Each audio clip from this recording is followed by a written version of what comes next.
হেয়ারিংয়ের notice এসেছে, আর চিন্তা নেই, লাগবে না অন্য কোনো কাগজ। যদি আপনার কাছে এই একটি ডকুমেন্টস থাকে, আপনারা সেই ডকুমেন্টস দিয়েই এসআইআর এর ভেরিফিকেশন করাতে পারবেন, আপনাদের নাম কেউ বাতিল করতে পারবে না। তো বন্ধুরা, এখানে কোন ডকুমেন্টসের কথা বলা হয়েছে আপনাদেরকে এই ভিডিওটিতে একদম বিস্তারিতভাবে জানিয়ে দেব। তো আশা রাখবো ভিডিওটিতে আপনারা প্রত্যেকেই প্রথম থেকেই শেষ পর্যন্ত সঙ্গে থাকবেন, এবং নতুন হয়ে থাকলে চ্যানেলটিকে সাবস্ক্রাইব করে পাশের দেওয়া বেল আইকনটিকেও প্রেস করে অল নোটিফিকেশনটিকে বাজিয়ে দেবেন।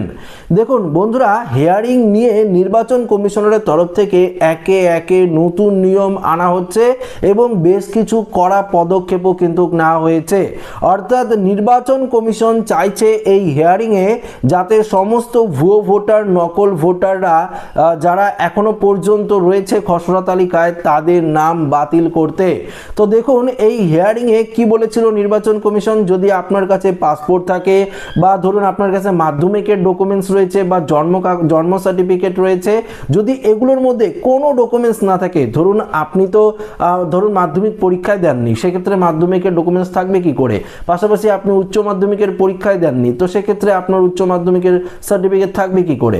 অন্যদিকে ধরুন আপনার জন্ম 1990-এর আরও আগে, সেক্ষেত্রে তো জন্ম সার্টিফিকেট আপনার নাও থাকতে পারে, তাই না। তো সেক্ষেত্রে আপনি কোন ডকুমেন্টস দেখাবেন।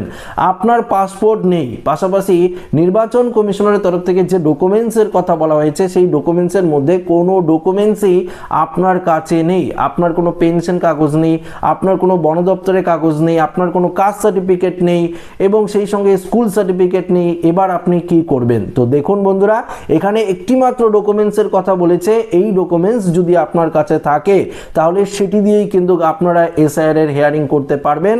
আপনাদের নাম কিন্তু কেউ ফাইনাল লিস্ট থেকে বাতিল করতে পারবে না, এটা কিন্তু আমি স্পষ্টভাবে আপনাদেরকে জানিয়ে দিচ্ছি। তো কোন ডকুমেন্টসের কথা বলা হয়েছে সেটি জানাবো, তার আগে আপনাদেরকে আরেকটি গুরুত্বপূর্ণ বিষয় জানিয়ে দিই। তো আপনাদেরকে অন স্ক্রিনে দেখিয়ে দিচ্ছি। দেখুন অন স্ক্রিনে আমি হিয়ারিং এর নোটিশ লাগিয়ে দিয়েছি, সেই নোটিশটি আপনারা দেখতে পাচ্ছেন। এইরকমই নোটিশ হয়তো আপনার বাড়িতেও যাবে। এখনো পর্যন্ত যদি আপনারা হিয়ারিং এর নোটিশ না পেয়ে থাকেন, তাহলে আপনাদের বাড়িতেও হয়তো এখন না গিয়ে থাকে, পরবর্তীতে হয়তো আপনার বাড়িতেও নোটিশ পাঠাবে।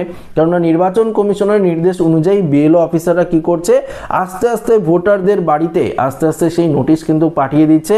এখনো পর্যন্ত 20 থেকে 30 লক্ষ ভোটারের বাড়িতে কিন্তু হিয়ারিং এর নোটিশ পৌঁছেছে। 27 তারিখ, 28 তারিখ, 29, 30 তারিখ এভাবে ধাপে ধাপে কিন্তু হিয়ারিং পর্বে আপনাকে ডাকা হবে। সেই অনুযায়ী আপনাদের কিন্তু হিয়ারিং এ যেতে হবে উপযুক্ত নথি নিয়ে। এবার আমি আরেকটি নোটিশ আপনাদেরকে লাগিয়ে দিচ্ছি, অন স্ক্রিনে দেখতে পাচ্ছেন আপনারা। সেখানে স্পষ্টভাবে বলা রয়েছে এই হিয়ারিং এ যাওয়ার সময় কোন কোন নিয়মগুলো আপনাদের মানতে হবে। যদি আপনারা এই নিয়মগুলো না মানেন না, তাহলে কিন্তু আপনার নাম 100% কিন্তু বাতিল করে দেবে নির্বাচন কমিশন। তখন কিন্তু আপনাকে অর্থাৎ আপনাদের কেউ কিন্তু রক্ষা করতে পারবে না।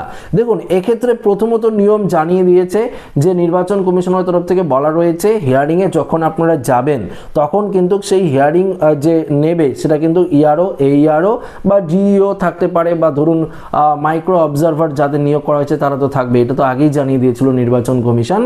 যখন আপনারা হিয়ারিংয়ে যাবেন, তখন কিন্তু আপনারা ভুল করেও কোনো রকম নকল, ভুয়ো বা ডুপ্লিকেট যদি কোনো রকম নথি আপনারা দেখানোর চেষ্টা করেন, অনেক ক্ষেত্রেই দেখা গিয়েছে যারা ওপার বাংলা থেকে এসেছে, বাংলাদেশ থেকে এসেছে, যারা মায়ানমার থেকে এসেছে, যারা পাকিস্তান, আফগানিস্তান, নেপাল থেকে এসেছে, তারা এক্ষেত্রে আমাদের পশ্চিমবঙ্গের এসে বিভিন্ন জায়গায় তারা কিন্তু বসবাস করছে।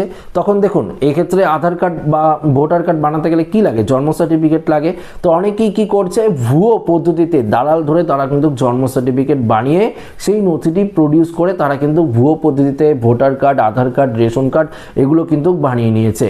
যেহেতু Aadhaar card, voter card, ration card, PAN card এগুলো আপনারা এসআইআর হিয়ারিংয়ে ব্যবহার করতে পারবেন না। তো জন্ম সার্টিফিকেট তো অনেকেই ব্যবহার করতে পারবে। সেই ক্ষেত্রে কি করবে, এই জন্ম সার্টিফিকেট যদি আপনারা ভাবেন যে এই জন্ম সার্টিফিকেট দিয়ে আমি আধার কার্ড, ভোটার কার্ড বানিয়েছি, আমার তো কোনো সমস্যা হয়নি, এক্ষেত্রে আপনি যদি সেই জন্ম সার্টিফিকেটটি নিয়ে এসআইআর এর হিয়ারিংয়ে আপনারা যদি দেখান, এবং মাইক্রো অবজারভার যারা আপনার নথিটি প্রমাণ করে দেখবে আসল না নকল, তখন তো অনলাইনে দেখালি গেলেই আপনাদের অ্যাপ্লিকেশন নাম্বার বা সার্টিফিকেট নাম্বার যদি বসায়, তখন তো দেখবে এটি নকল, এখানে কোনো রেকর্ডই নেই, নো রেকর্ড ফর্ম দেখাবে। তখন কি হবে, তখন কিন্তু আপনার বিরুদ্ধে মামলা দায়ের করা হতে পারে ভুয়ো নথি প্রডিউস করার জন্য আপনার বিরুদ্ধে কিন্তু মামলা দায়ের করা হতে পারে নির্বাচন কমিশনারের তরফ থেকে। তাই আগে থেকেই নির্বাচন কমিশন জানিয়ে দিয়েছে কোনো ভুয়ো নকল ডুপ্লিকেট যদি কোনো আইডি আপনারা হিয়ারিংয়ে দেখান তাহলে কিন্তু বড়সড় সমস্যায় পড়তে পারেন।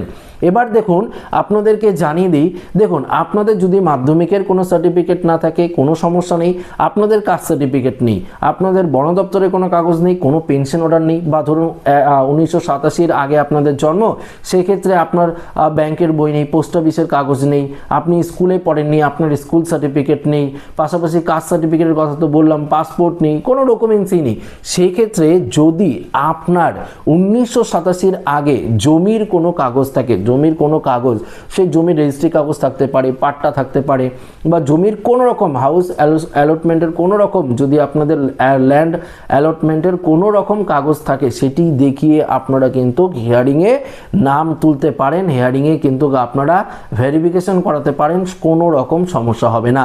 দেখুন আপনার যদি কোনো কাগজ না থাকে জমির, পাশাপাশি আপনার তো বাবার থাকতে পারে, আপনার তো ঠাকুরদার থাকতে পারে, সেই সঙ্গে আপনাদের কি করতে হবে, একটি ওয়ারিশন সার্টিফিকেট বের করতে হবে নির্দিষ্ট অঞ্চল অফিস, পঞ্চায়েত অফিস থেকে আপনারা কিন্তু ওয়ারিশন সার্টিফিকেট পেতে পারেন। বংশ তালিকার প্রমাণ কিন্তু আপনাদেরকে দেখাতে হবে। তো 27 তারিখ থেকে যেহেতু হিয়ারিং পর্ব শুরু হচ্ছে, তো 27 তারিখের আগেই আপনারা কিন্তু এই কাজটি করে নিতে পারেন।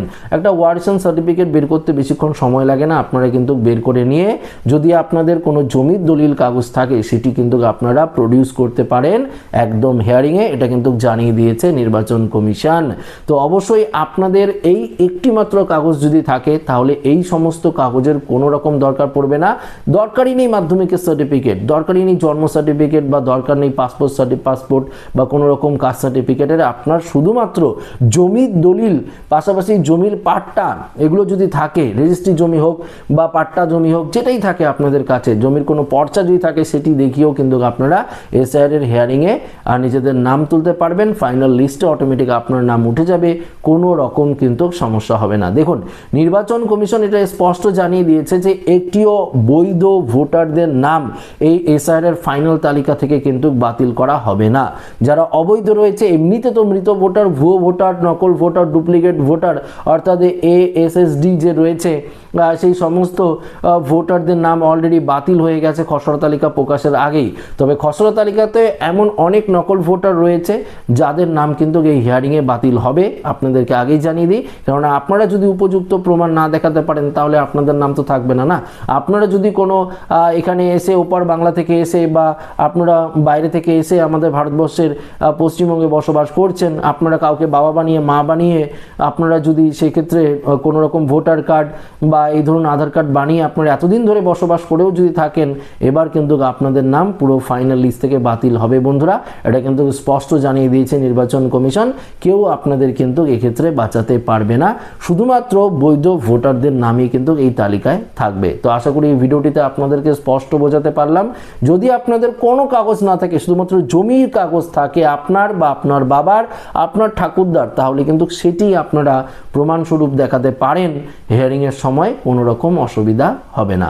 তো আশা রাখবো ভিডিওটি প্রত্যেকের ভালো লেগেছে। ভিডিওটি ভালো লাগলে লাইক করবেন, বন্ধুদের সাথে শেয়ার করবেন, নতুন দেখলে চ্যানেলটিকে সাবস্ক্রাইব করে আমাদের সঙ্গে জুড়ে থাকবেন। ধন্যবাদ।